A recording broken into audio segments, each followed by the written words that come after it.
Hello my friends and welcome again. اليوم إن شاء الله راح نكملو لو كور d'embryologie générale. ديجا درنا لو premier فيديو كان على لي جينيراليتي. هاد الدوزيام فيديو راح يكون على l'appareil reproducteur. Donc نبداو بدي جينيراليتي. Les organes reproducteurs sont appelés les gonades. Chez l'homme نعيطولهم les testicules خصيتين. Chez la femme ce sont les ovaires المبيضين. Pour les deux sexes, deux fonctions du gonade. Donc, les gonades ont deux fonctions, une fonction exocrine et une fonction endocrine. Donc, on va bien l'histologie. Fonction exocrine, c'est quoi? C'est la production et la sécrétion du gamète.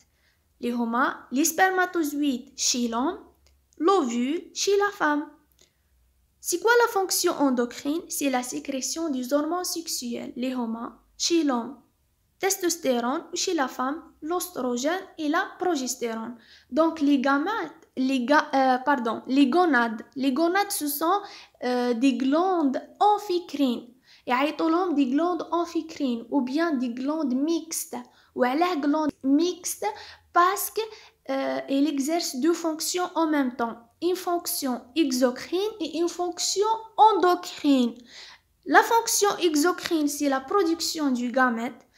La fonction endocrine, c'est la sécrétion des hormones sexuelles, ok? Dans la production du gamète, les cellules germinales souches se différenciaient et subissent une division particulière, la myose. Donc, les cellules germinales souches, الخلايا الإنشائية أو الأصلية راح تصرى لها ديفيرونسياسيون تمايز وراح تدخل في الانقسام المنصف la myose.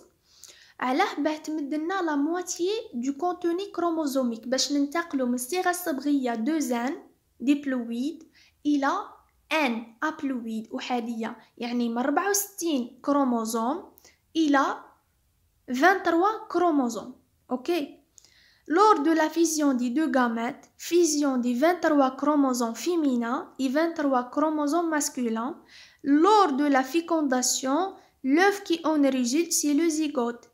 Il pourvait d'un équipement génétique complet et se différencie de celui du parent et donc plus riche génétiquement. معناها من الآخر le zygote يعني l'œuf fécondé.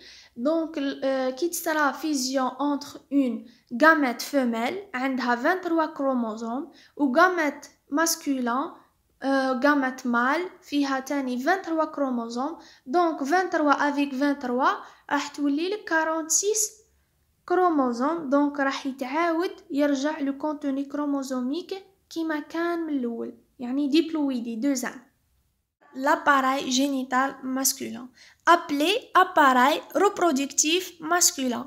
Elle regroupe l'ensemble des organes génitaux externes et internes. Les organes génitaux externes يعني situés à l'extérieur de notre corps. Les homa, le pénis et le scrotum. Interne, les testicules, les épididymes, les canaux différents, l'urètre et les glandes.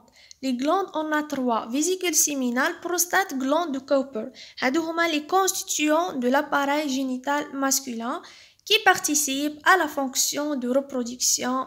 Ça veut dire la production du gamète, les spermatozoïdes et la sécrétion des hormones. Il achève sa maturation tardivement et ne devient pleinement fonctionnel qu'au moment de la puberté. معناها l'appareil génital masculin تبدأ تخدم à partir de la puberté، يعني ابتداء من سن البلوغ. L'organisation anatomique. L'appareil génital masculin est formé de 4 parties: les testicules, un système de canopère, 2 glandes exocrines et le pénis. Premièrement, les testicules. Ce sont des organes doubles, 2 testicules contenus dans les bourses. Donc, les testicules sont protégés par une enveloppe. L'enveloppe, les bourses. Donc, sont responsables de la production du gamète mâle. Donc, les testicules, ce sont des glandes mixtes. Elles exercent une fonction exocrine. C'est la production du gamète mâle, les spermatozoïdes. Et une fonction endocrine, c'est la sécrétion des hormones, testostérone. Un système de canaux pairs.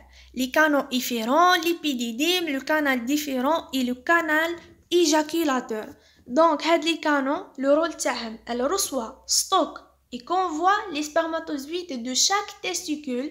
Les canaux éjaculateurs s'abouchent dans l'urètre pour laquelle les spermatozoïdes sont expulsés dans le tractus génital féminin lors de l'acte sexuel. Ça veut dire, les canaux, donc, elle permet le transport des spermatozoïdes, le stockage.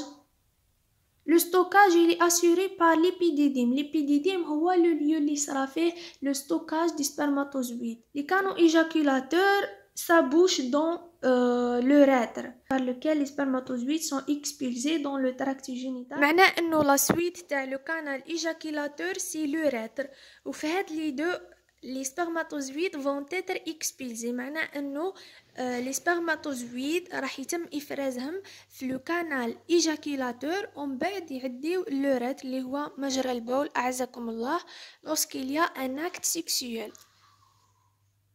Troisièmement, on a deux glandes exocrines, les vésicules séminales et la prostate. Quel est le rôle de ces deux glandes? C'est sécrétion d'un milieu fluide, nutritif et lubrifiant appelé le liquide séminal, dans lequel les spermatozoïdes sont transportés. Donc, les vésicules séminales et la prostate, le rôle تاعهم c'est la sécrétion du liquide séminal. C'est un liquide nutritif pour les spermatozoïdes, مغذي للنطاف. Quatrièmement, le pénis. Le pénis, c'est l'organe de copulation.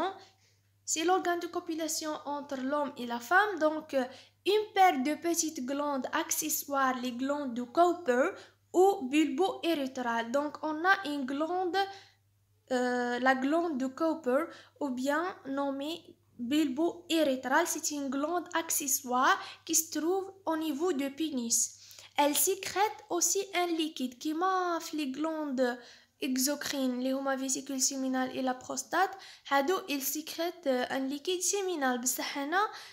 La glande de Cowper, elle sécrète un liquide. Ce liquide, il prépare l'urètre au passage du sperme lors de l'éjaculation. C'est quoi le sperme? Le sperme, c'est le liquide séminal plus les spermatozoïdes. Ok? Le schéma. On a la vésicule séminale et la prostate. Ce sont deux glandes exocrines qui sécrètent le liquide séminal. C'est un liquide nutritif pour les spermatozoïdes. On a la testicule, l'épididyme, l'enveloppe qui protège la testicule, c'est la bourse ou bien scrotum. On a l'urètre. Le deuxième schéma. Donc, on a le scrotum ou bien la bourse, la testicule, l'épididyme, le canal déférent, puis on a l'urètre ici, glande de Cowper, c'est une glande accessoire de pénis. Le pénis, c'est ça, c'est l'organe de copulation. On a le canal éjaculateur, c'est ça. Le canal éjaculateur qui va être abouché avec l'urètre. On a prostate, la vésicule séminale, déjà je finis. Les gonades mâles, les testicules. Les testicules sont suspendus à l'intérieur de l'organisme dans un sac qu'on appelle le scrotum ou bien la bourse. Donc, les testicules sont enveloppés par le scrotum ou la bourse. Chaque testicule est dans une poche individuelle. Donc, les deux testicules sont séparés. Chaque testicule est situé dans une poche. Elles sont dans la paroi postérieure de l'abdomen en début de vie embryonnaire et descendent dans le scrotum vers le 7e mois de la grossesse. Donc, les testicules en début de la vie embryonnaire, ils sont situés dans la paroi postérieure de l'abdomen. l'abdomen. Vers le 7e mois de la grossesse, ابتداء من الشهر السابع les testicules descendent dans le scrotum. راحين يخرجوا من داخل الجسم، ما يقعدوش داخل الجسم، راحين يخرجوا وراح تحيط بهم ان enveloppe نعيطوا لها لو سكروتوم. علاه تصرى هذه المرحلة؟ علاه لي تesticules ما يقعدوش داخل الجسم؟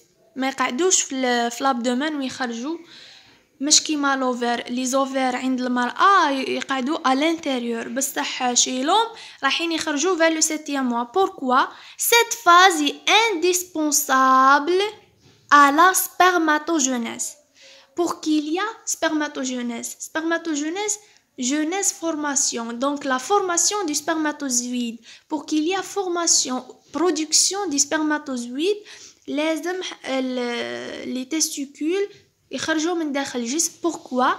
Car celle-ci ne peut se faire qu'à une température plus basse que la température corporelle normale. لأنه la spermatogenèse راح تصرى في درجة حرارة أقل من درجة حرارة الجسم.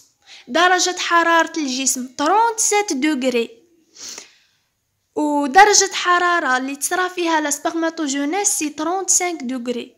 Donc c'est pour ça les testicules descendent dans le scrotum vers le 7e mois. Comme ici une structure du testicule. Donc chaque testicule est composé de plusieurs lobules testiculaires. Ces lobules testiculaires sont séparés par des septa testis. Donc les septa testis qui partent du l'albigénie. Donc dans chaque lobe testiculaire on trouve des tubes séminifères, 2 à 3 tubes séminifères. Puis ces tubes séminifères vont être unis formant un tube droit. Donc ces tubes droits vont collaborer pour former le red testus. C'est un réseau qui contient plusieurs tubes droits. On a ici la coiffe épididymale qui contient des canaux efférents. Ces canaux efférents forment le canal épididymale. Ici, on a le canal différent qui sort de l'épididyme. On a le corps de Haymor. Le corps de Haymor, c'est l'épaississement de l'albigénie qui يتجمع يعني الالبيجيني كي يتجمع هنا يروح منا ومنا راح يكون في وسط لي تيوب راح يكون بين لو ريد تستوس. دونك نعيطوله لو كور دو هايمور. C'est ça pour le chapitre 1. La prochaine fois, on dira le chapitre 2, la gamétogenèse. Take care.